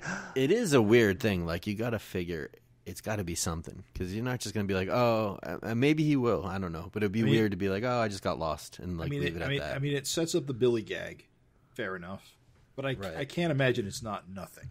I honestly feel like it's a plot point. Let's also throw this out that Tyrone was so involved in his sandcastle, he missed everything somehow. Right. So Jackson could have just missed everything. You never know. No, I get it. It just would be a weird. I guess it's setting up the Billy thing, but it just seems. I mean, this is comics. It seems like it's gotta be for some reason. It's like this blonde kid. Just it seems like Jackson's chasing him for fun for him, but I don't know. There's something because he disappears from the story. It feels more nefarious. Yeah, you could be right. Because he's clearly, because when he's under the pier, you can clearly see that he's very far away from everybody at the beach. So he's being led to a secluded place. Could be, man. I mean, the VC is still out there. I don't know. That's a good observation. We know his ass is missing. We know that. Right. Also, pretty funny that the half shark, half dragon kid is the one who turns up, having just fought the half dragon, half shark man. Yeah. Oh, it's cool, man. It's very cool. I do like the sort of like low key commentary. You know, Krillian blood kind of takes over, you know, whoever and changes them. But Mako didn't really change much other than turning green and getting a fin and healing powers and stronger. Yeah. I mean, like I said, he has a similar build to Dragon already. But also... And my recollection is all the VC guys who got injected with it, they didn't really change their physique either. I'm just saying sharks are unchanged for like millions of years. So it's kind of cool, I think. Science nerd thing probably doesn't mean anything. You're right. The VC guys didn't really lose their visual flourish. I just think it's cool. That's all. Well, he's gone now. He's dead.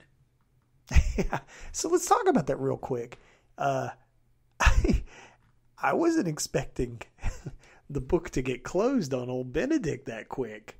It's kind of a quick turnaround on him. Because the thing is, served his purpose. Well, when Erik brought him back, he was like, fucking King Shark, fucking people thinking that Mako's King Shark, you know, and then then he just brings him back and just greases him like fucking not many issues later. Raven, have you been reading this book for any period of time? Yes. Just a little bit. That I do think it's funny though. Getting greased is like what happens. All right. You don't think it's funny to like... I was afraid he was going to live longer, to be completely honest. You don't think it's funny to be like, I'm bringing this visual back to the book and then just get rid of it?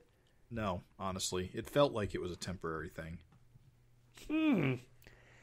Old prognosticator Purcell, never surprised. Okay. Yeah, I'm unflappable. All right, Miss Cleo. Fair enough. I'm gonna miss the visual, but I didn't like the new character. It was too one-dimensional for me. Benedict? Yeah. You didn't like serial killer Mako? Yeah, I didn't like him either.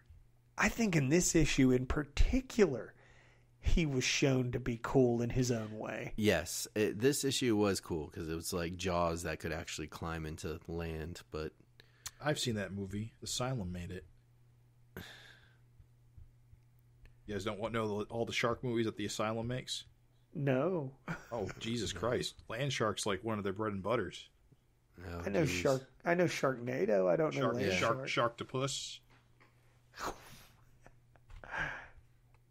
Yeah, I just thought after this issue, I was like, oh man, he's so cool. And then he fucking died. And I was like, oh, okay. Yeah, he wasn't that cool. Fair enough. What do you guys think about it? I mean, I guess Billy's belongs to the Malcolm family now, huh? Yeah, I think that kind of is implied that might be sticking around. Guess we'll see. He's a weird-looking dude. Oh, Ken Albury will be happy. He was a Billy fan. He was an insect fan more than anything, right? I was going to say, it's not insect, but at least you get Billy, right? Maybe Maxine can put on the insect costume. Maybe she was insect this whole time. Oh, I don't believe so, but that's okay. So all in all, I mean, absolutely incredible issue. How about we jump into this backup real quick? Really quick before we do the backup. late breaking news. Ooh. Erik has just posted a variant cover to issue 265. God damn it. The main cover is the one where Samurai is punching Malcolm in the junk. So the variant cover is done by Gary Frank. You guys can find it in the Discord chat. I linked it. Ooh. It is cool. pretty damn cool. It has Malcolm having just fought a tentacle monster in the toilet, and there's blood everywhere, and Maxine is too busy watching her stories to care. He got the toes right. He got the fin right. Yep, Finn's looking good. His head's kind of tiny, though, but I think that's just Gary Frank. His body's big. Right. No, it looks good. His body's big. I think Maxine looks great. Maxine looks incredible, dude. He doesn't have that weird Gary Frank face. I know, dude. Listen, it's got to be hard for Gary to not do crazy eyes. So yeah, he fucking killed it on this cover. This is a great cover because it feels like it's a Malcolm Maxine cover. Yeah, I love it. I think it looks great, man. Holy shit. Dude, he's killing it. Can I just say, like, I do not like the double cover where it's just retro trade dress. Mm-hmm. Yeah. This is what I always want from variant covers, is a cool visual. Yeah. And of course, Gary Frank, Erik did a cover for Geiger, which is Gary Frank's book. So let's follow that reasoning. We got Philadelphia, we got Geiger, we got the I Hate Fairyland exchange. Was there who else? There was an Astro City cover. So there's an Astro City cover. So who's a cover artist on Astro City? Well, that's the thing. It's usually fucking Alex Ross, right? Yeah, Alex Ross. I mean, how fucking awesome would it be to get an Alex Ross Savage Dragon cover? But I'm not going to hold my breath on that one. Me either. He did the what's the Kirkman Firepower, right? So Chris Samney maybe. But I think a bunch of people did covers for that, so I don't know. Well, I'm just saying, if you follow that logic, there could be some more clues in the future. Alex Ross, can you imagine in the year 2023 of our Lord and Savior, a new Alex Ross cover with Maxine? Yeah, because Alex Ross did draw. See it happening. Alex Ross did paint the Superman Savage Dragon book that Erik published. Although I think he was painting over Erik's pencils. Yeah. Yep. I'm gonna have to compromise all my principles and morality, and ask an AI to render what an Alex Ross, Malcolm Dragon, and Maxine cover would look like. Help us, AI. Help us.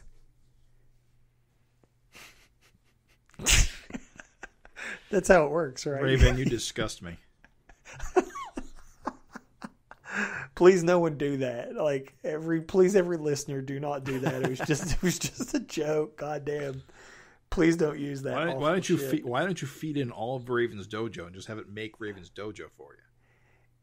Can't do fingers. One thing before we get into the while we're still on this breaking news variant cover, just want to remind again, another much better cover than anything that we got for like 250. Oh yes. Besides Simonson, again, just I don't know. It's like, man, I just hope the next anniversary issue has artists like this that actually care about putting quality covers out. Yeah, learn the lesson. That's all I'm saying is learn the lesson. Don't go to guys like Phone It In Frank and Rip You Off Rob and Twiddle His Thumbs Todd. I don't know. All right, so shall we get into the backup of this? It's issue? very interesting. Jim shone some light on this backup that honestly made it a lot more interesting. All right, so the backup, let's talk about that for a little bit. It's kind of interesting. this was something that I guess the writer R. Alan Brooks posted on the Facebook page. He wrote the story, and it features the first black superheroine ever published, which is Butterfly. This character was published in 1971 by Skywald Publications. And so that's why they set it this story in the 70s as well. I guess he wrote this in 2018 for another publisher, and it didn't get published. And so I guess he knows Erik, and Erik agreed to publish it as a backup here. So he seemed really stoked in his post. We've got the artwork by fan favorite Frank Fosco, who everyone knows by now.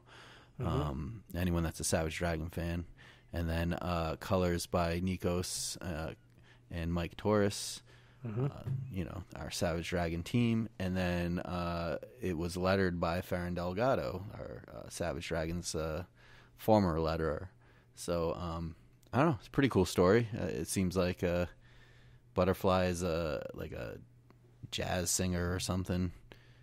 And so like her performance is paralleling her activities as a superhero. Yeah, it's a cool framework for you've got action from her secret identity as Butterfly, but then you're also very much getting her true personality, her lounge singer. It's kind of a cool framework the way it's written, because you definitely get both. Like you said, the things she's saying mirror kind of the action that's going on. It's kind of neat. It's a neat conceit. Yeah, it's cool. It's Frank Fosco's killing it as always. Lots of shadows and light, kind of juxtaposition. I dug it. It was a pretty big surprise for me. Like, there was no talk about it. I guess that happens sometimes with these backups, but I was just like, I remember flipping the page and it was like, oh, Frank Fosco. And this is before there was a post on it on Facebook, because we get the issues a little bit early to review, and I was like, what is this? What's going on here? Yeah. It's just something different. Yeah, it was very surprising. I'm with you, Craig. The whole time I was just like, well, this is weird. Like, this is really, like, interesting, but, like, like, is this Frank and, like, the writer's character together? Like, I've never seen this character. I just finished the reread, and so I was like, there's not even a hint of this character anywhere else. So I guess the main real confusion was I was just like, like, where the hell did this character come from or whatever? Dude, Frank does a beautiful job. If you have a little bit of Google foo, dear listener, you can find actually someone has gone to the trouble to scan in the first two appearances of Butterfly from Hellrider #1 and Hellrider #2, which was kind of like how Spider-Man shows up in graphic fantasy. That's how Butterfly was. She just shows up in there. And there's this website, Museum of UncutFunk.com, and you can find the Butterfly right there under their vintage black heroes. And you can see it's crazy because Frank's art really, like, it's crazy how well his art matches the original art from 1971. Like, it really works well together. So, like, Frank really did a good job. Of course, he always does a good job, but, like, he really did a good job. Like, it really fits the tone and the vibes.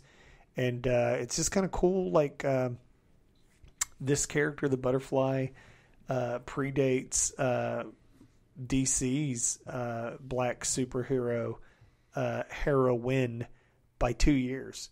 So it's pretty wild. Like, it's like 1971. There still wasn't, a black superheroine.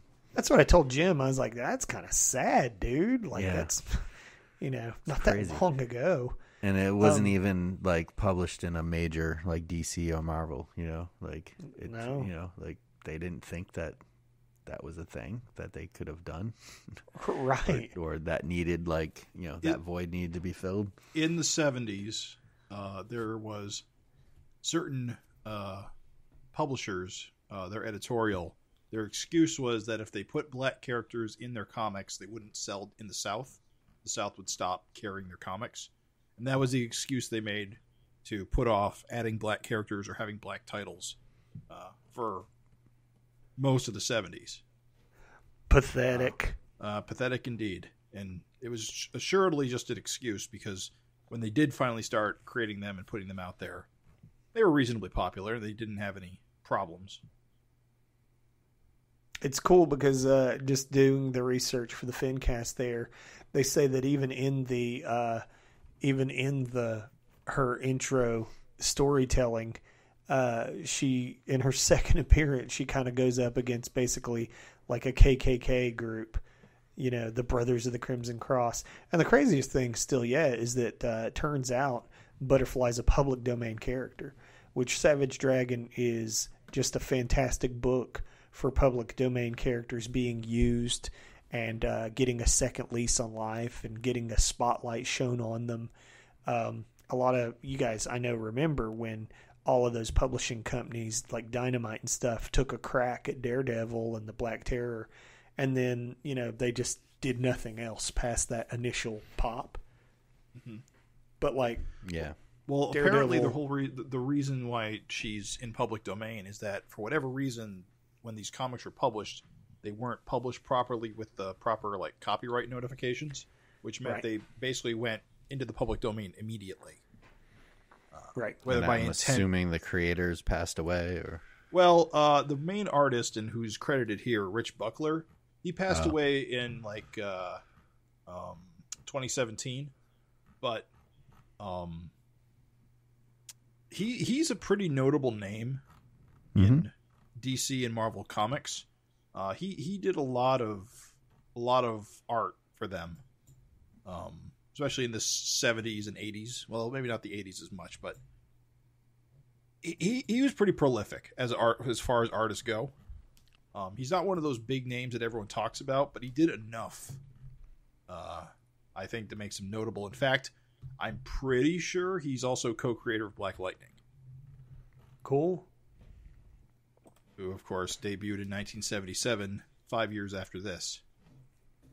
So it's just cool. I mean, it's cool that here's this like public domain female like superhero. She's a notable piece of history, just kind of forgotten. I never knew about her until this. Right. You know, but like she is public domain, and I think people should keep her alive and like bring her to light and like use her, you know, put her in your comics. Like, I think it's cool. I like what Savage Dragon does for public domain characters is what I'm saying. So I would love to see new generations of people use this character. She's got a great visual, and the combo of being an entertainer, like a singer, but then also having these powers and stuff. She can fly. She can cling to surfaces. She can blind people. It says even permanently with flashes of light. Pretty cool character. Pretty unique power set. I think people could do interesting things. Yeah, I agree. What do you fellas think about this pinup by Eugene Booker? It's pretty cool. Wait, what pinup? There's I found it. There it is. Yeah, I see it. Kind of cool. Yeah, it's pretty cool. I don't love it, but I don't hate it. It's solid. Yeah. Yeah. I do wish the fin was right, but I always wish the fin was right. Other than that, it's fine. It is what it is. Kick-ass fucking issue. I mean, really. Like, go ahead and give it a number rating. Like, how you feeling for your first Savage Dragon after almost a year? It's definitely a corker. It definitely is a great return. So much going on. Sets up things. Resolves things. Does everything a good Savage Dragon issue should. Yeah, I agree.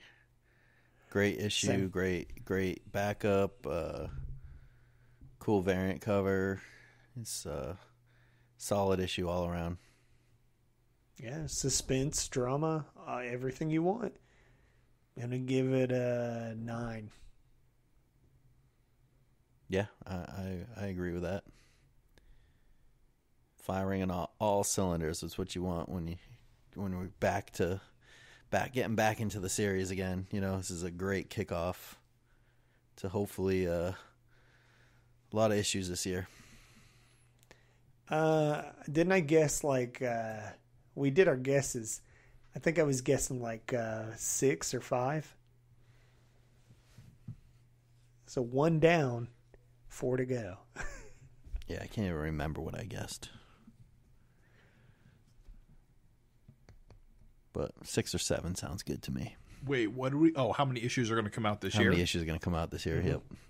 8. That's good. That's pretty good. Huge step up. Shall we take it home? Let's do so. Do it. Savage Dragon 264, The Story of Paul. Paul Dragon's secrets revealed.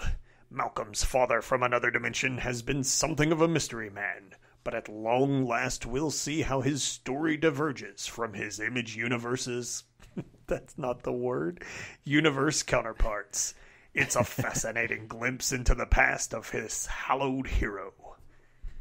And, of course, we are, everybody here is super excited for this because we all love Paul, and Bronze Man's on the cover, and just looks fucking fantastic. Zeke with a bubble helmet we've seen. I don't trust him. You don't trust Paul? No, look at him.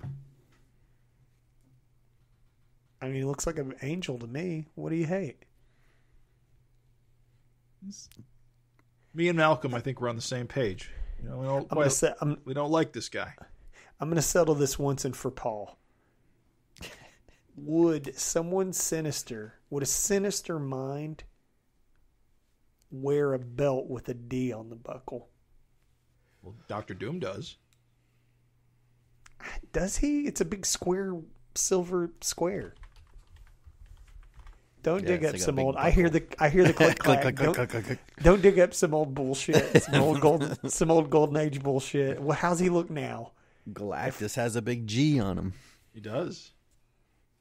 That's only because people did a lot of drugs back then. Very disappointed in you two. All right, I guess the Doom D belt is into my mind. You're thinking of like Demolition Man or something. I swear Doom had a D belt.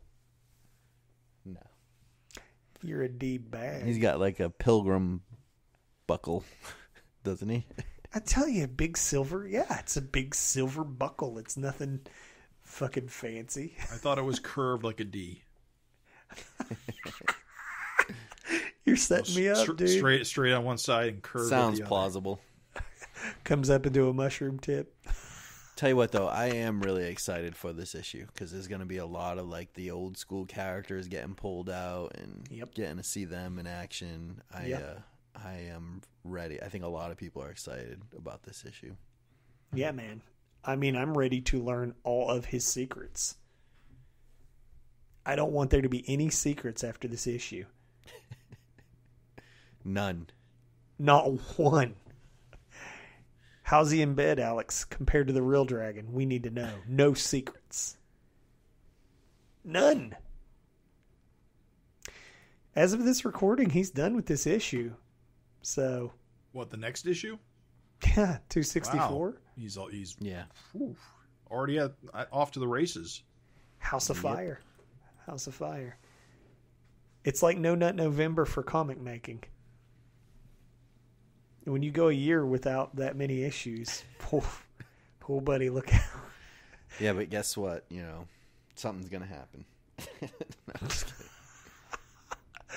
Don't speak it into existence, Craig. You don't need to jinx it. Anyway, you can tell it's a tip. Some double-sized issue. It's going to slow things down. Numerically, that's not possible. We're only up to what, 265? No, he would, or 264. He would have to do, to get to 275, that's the next logical big one, right? He would have to do this year alone 11 issues. It's not going to happen. That's next year's problem. Now, next year, there'll be a big gap, and then we'll get an oversized issue. But this year's all smooth sailing, all normal size issues. Or not, I don't know. We'll see. Yeah. Alrighty, so shall we wrap this one up? I think we're at the 2-hour mark exactly. We already wrapped it up. Raven already did his solicitation. So, Okay. I guess the only thing left to do is thank you for listening. And, of course, if you want to send us a message, send it to savagefincast@gmail.com or leave us a message on our YouTube video or on our website, savagefincast.com. And as always, we want to hear from you. Thoughts on the title, Savage Dragon, Erik Larsen, and, of course, your answers to our FINteresting Conversations. Now that more Savage Dragon is coming out, you can probably expect us to make more episodes about them in the near future. So if you want to hear your letters read out poorly, as I often do, make sure you get them in. We're going to be doing an ant episode within, our lifetime. So we'll be back again soon. Within our lifetime. Yeah, man. That's not ominous at all. So thanks for listening. Thanks. Thank you, everybody.